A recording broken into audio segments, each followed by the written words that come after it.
This episode of Driving with Janine is brought to you by Ford South Africa. Living the Ranger life is about going beyond the map, turning your passion into a lasting impact. That's right. Because real adventure doesn't come with directions. Live the Ranger life in the Ford Ranger today. Good to go. That's right. That's right. Welcome to Driving with Janine. Today in our Cape Town studio, we have the President of Ford Operations Africa, Neale Hill. Thank you, Neale, for coming all the way down to Cape Town to see me. Janine, it's always a pleasure to come and see you down in Cape Town, and quite frankly, sitting and doing this with you with a spectacular backdrop behind you. What an absolute pleasure. It is lovely. Thank you. So I'm going to get straight to it. Ford revealed some interesting stats very recently, and we can get into those later. But there's been a massive influx from the East, especially now in our local vehicle market. So I want to know, how much has this affected the South African vehicle market, and is our automotive industry in trouble or not? Janine, it's a really good question. I mean, we've seen a massive arrival of a whole lot of Chinese brands coming into South Africa. And I think certainly everybody's sitting up and taking notice about it. I think the interesting thing that I think that we should also remember is that when you look at the composition of vehicles sold in South Africa, Indian source vehicles actually still accounts for the highest percentage. So the recent stats looking at it in year-to-date May, it was sitting at 49.2% of all vehicles sold in South Africa actually sourced from India. Yeah. So that is your Toyotas. You've got Toyota products that are coming from India. You've got Suzuki. You've also got products from Hyundai and Kia and different manufacturers like that. What we have seen is there has been a steady rise in terms of the volume of Chinese-sourced vehicles coming into South Africa. And that has been taking sales away from locally built products.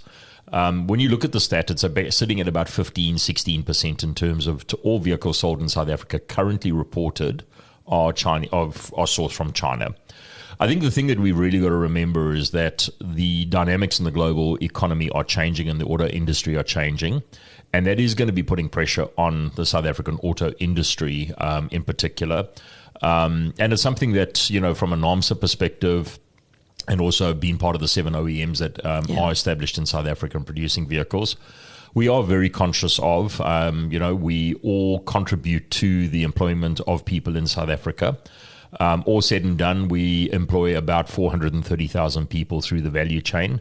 And we are South Africa's largest manufacturing, output in terms of the South African economy. So I think that I would actually say that as South Africans, we should all be worried, and we should all be very conscious of what is taking place in our country, and looking at opportunities to support local industry, because every time we replace it with an imported part or an imported product, it's one less locally built product that we actually are putting back into the economy in South Africa. Would you be comfortable in me asking, what does the government need to do then?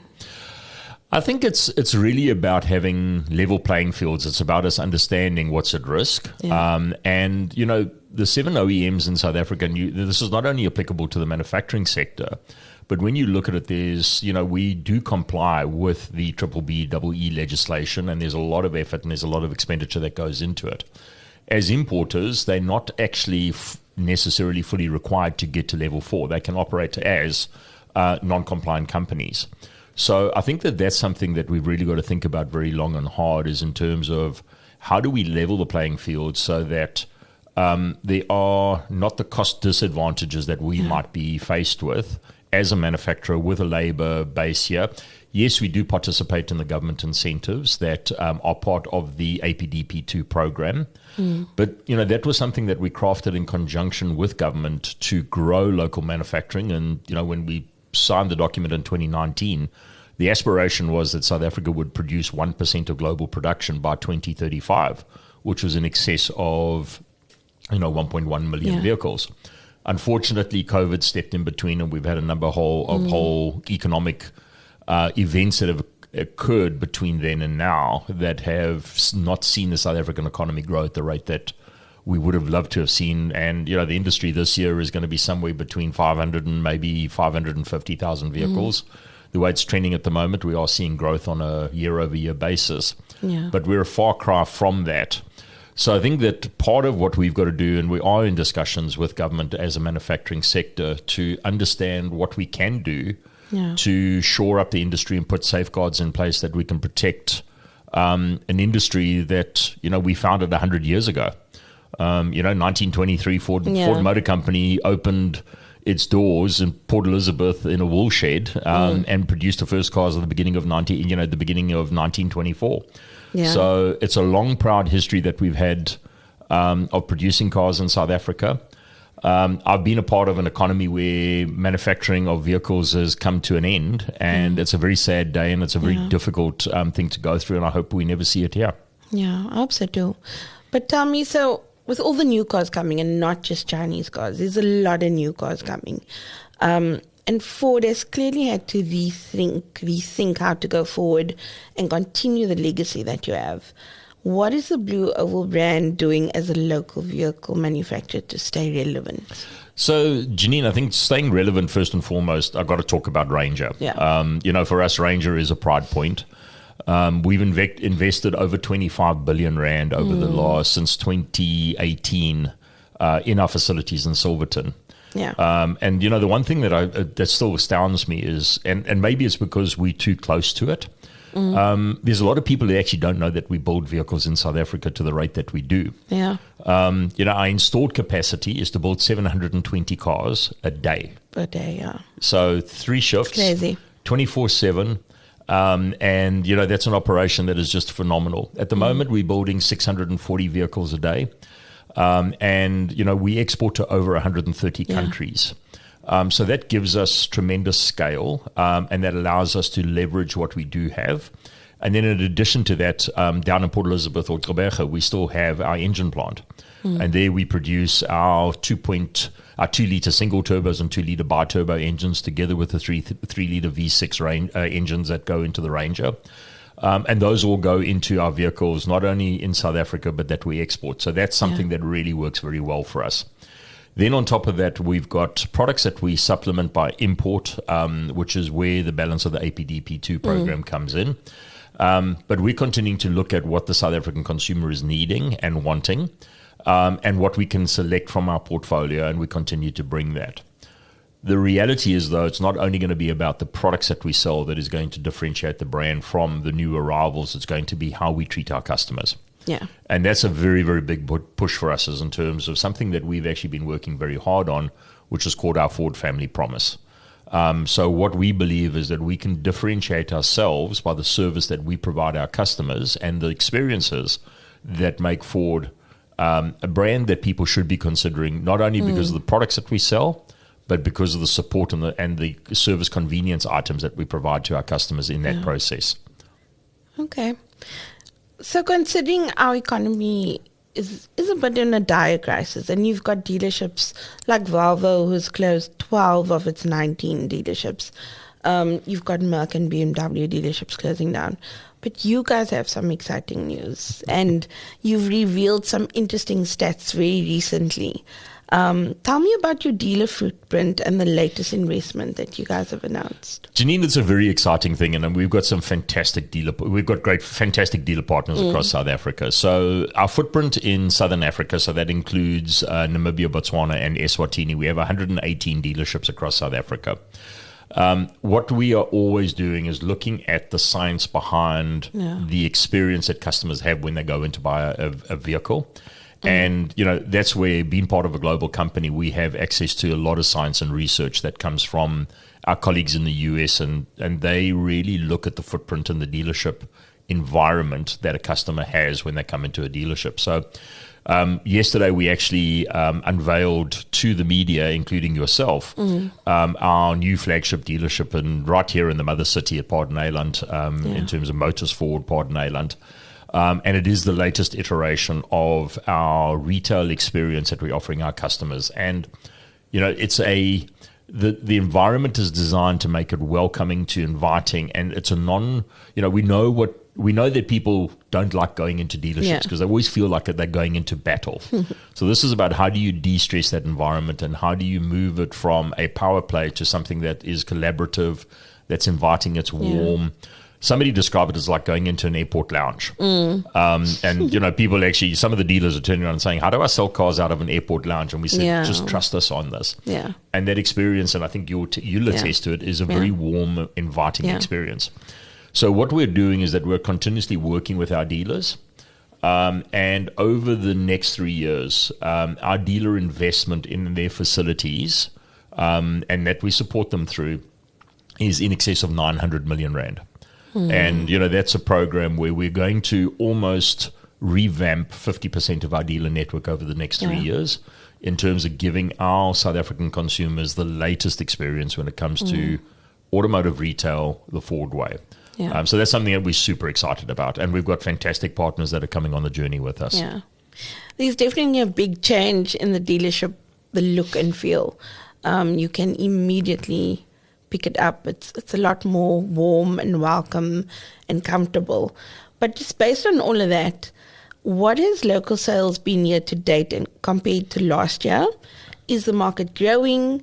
And have you seen a resurgence within Ford this year, bearing in mind that the brand's passenger car state is in doubt? Janine, great question. So, I mean, I think if you look at the overall industry as a whole, we have seen an uplift in the industry. And, you know, when you run through the numbers and you can actually see where it is. So from a total growth perspective, the market's up 13.5%. So, you know, I think after last year's surprise result where the industry actually contracted from 23, you know, that was a really worrying sign for us in terms of what's actually happening. But to see the first half of 25 coming in like it has been very encouraging. So to give you a comparison, audited figures, we're sitting just shy of 280,000 vehicles sold year to date. Versus the same point last year was just over 245,000. So we're up 13.5%.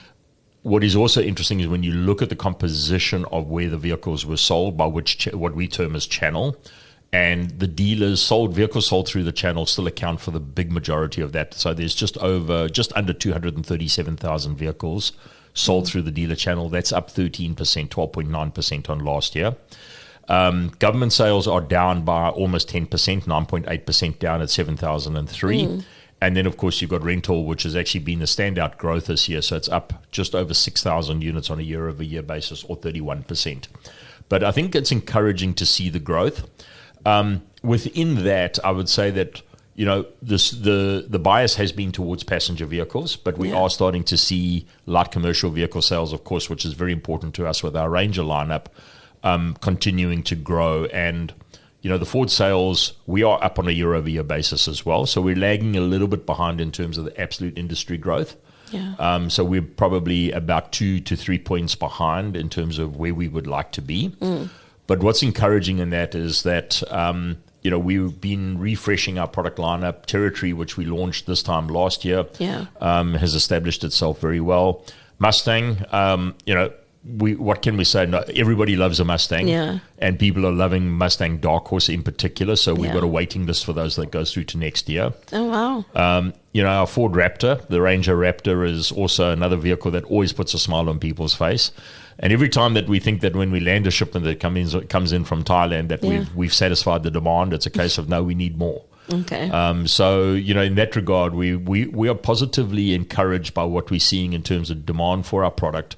There's momentum growing, and we've got confidence in our dealer network. So the good news is that Ford is up on a year-over-year basis as well. That's great. I see you guys more often than not. And every time I do see you, you hear Ford Family Promise, Ford Family Promise. And I think it's become your mantra now. But what does it mean as opposed to a guarantee or warranty when something goes wrong? Why does it add value to a Ford customer? It's such a great question. And you couldn't have framed it better for me, Janine, because we started off, it was the Ford Family Guarantee. Yes. And Taryn Knight, who joined us as our marketing director at the beginning of the year, she came in and she said, hold on, Why are we calling it guarantee? Because guarantee is there when something goes wrong. Exactly, yeah. And she said, no, we should call it the Ford family promise. And we reflected on it, and we debated and we discussed it, and we actually went, she was right. Yeah. And the Ford family promise is something that you promise to your family that you're going to provide them. Yeah. And you honor your commitment from a promise. Versus a guarantee is when something goes wrong, then you do X. Yeah. So the Ford family promise is built on convenience and service items that we offer to every customer who buys a Ford vehicle. Yeah. So things like, for example, pickup and delivery. So, I mean, I'm a classic example of that. I'm too busy to actually arrange to get my car serviced. Our dealerships actually will come and fetch a car from you, take it to their dealerships, do a routine service. So it's a routine logbook service, and then return it to you. And they'll pick it up from work. They'll pick it up from your house. We also have mobile service. So our technician will actually come in a mobile service unit and come and service a vehicle at your place of work, at your house, and make it very convenient for you. Ford Pass, I think, is one of the great features that we offer on all of our vehicles, which are connected. Yeah. You have remote access, command and control. You can check if your vehicle's locked. You can find where it is. You can make online service bookings through the app, which is another one of the features. But then we go into things like our Ford Financial Services or Ford Credit that offer finance. We offer a 2-year warranty on our parts that are fitted, genuine Ford parts, 24/7 roadside assistance, inclusive service plans. I could go on because we've actually got 22 items that make up the Ford family promise. Okay. We started off at 15 and then we went, no, but hold on, we've got this and what about that and we can do this.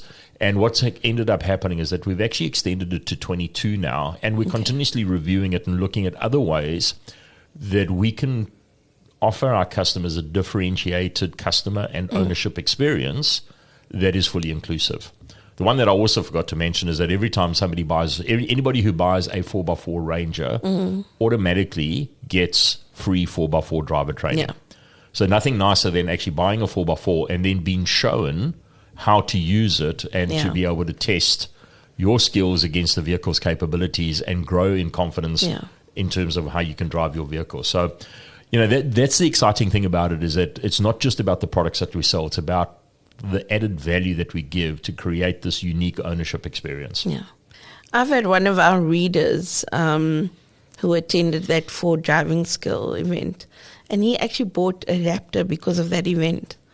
So, yeah, that does help. We love stories like that. Yeah, no, absolutely.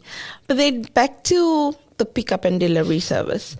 One of our writers has experienced that and wrote about it, and, that it's really convenient. But how do you ensure security and safety? Because I've heard of a luxury brand where people have had their cars stolen from their driveway, and you don't expect that. Yeah. So how do you ensure safety with this kind of thing? So that was one of the big discussion points that we had with the dealers when we were talking to them about the pickup and delivery aspect. And then also there's the insurance aspect of it in terms of when the vehicle's been driven from the customer's point of pickup to the dealership and back. So we worked with the dealers in terms of trying to identify security points that we could actually offer to make sure that it is a genuine experience and that it is somebody from the dealership. So, things like the person arriving to collect the vehicle with the dealership's clothing, with identification. The communication is between the service advisor and the customer. So it's a very, very thorough process. There's always meticulous checking. The driver will phone you to come and arrange, to make sure they make the arrangements. You've got the driver's cell phone number.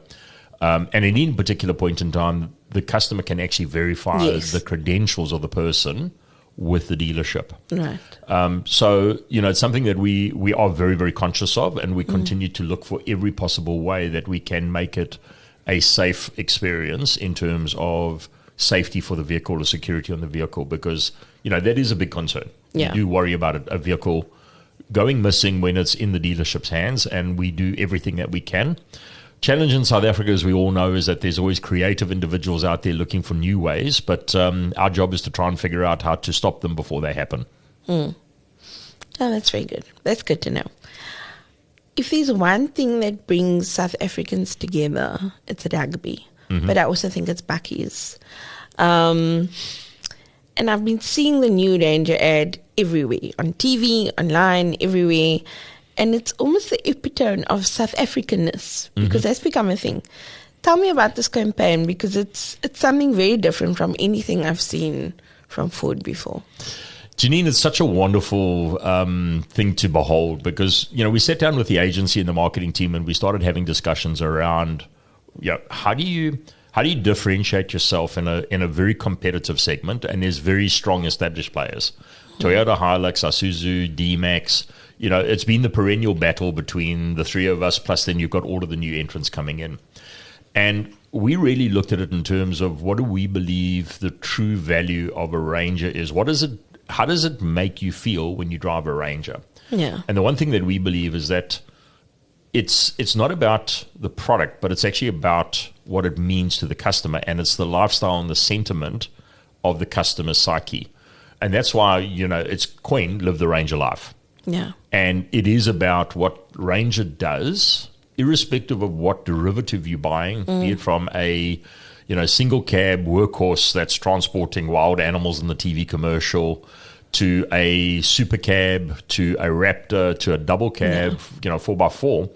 Each person has a unique reason for having bought the vehicle and why they get enjoyment out of it. Yeah. The Ranger's an enabler to allow you to live the Ranger life.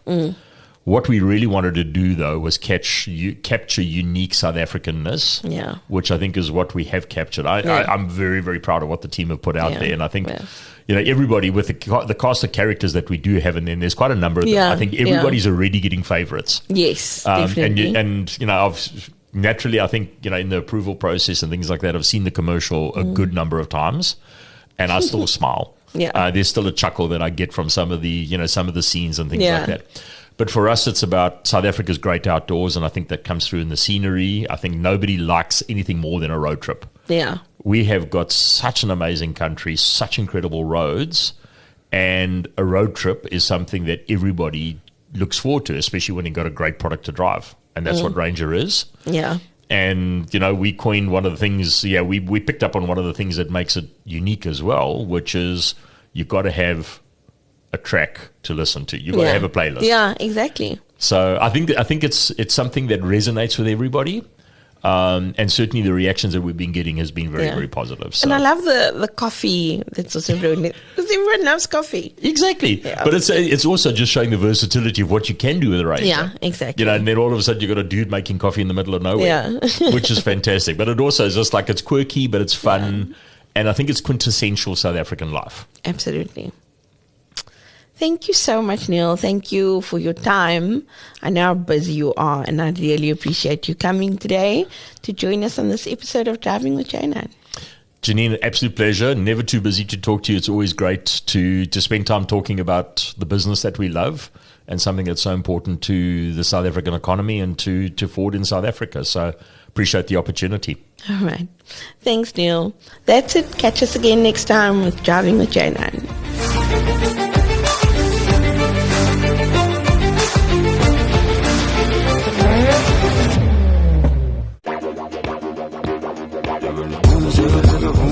Living the Ranger life is about going beyond the map, turning your passion into a lasting impact.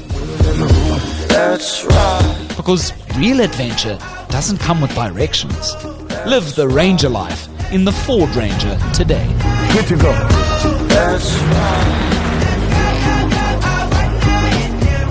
That's right.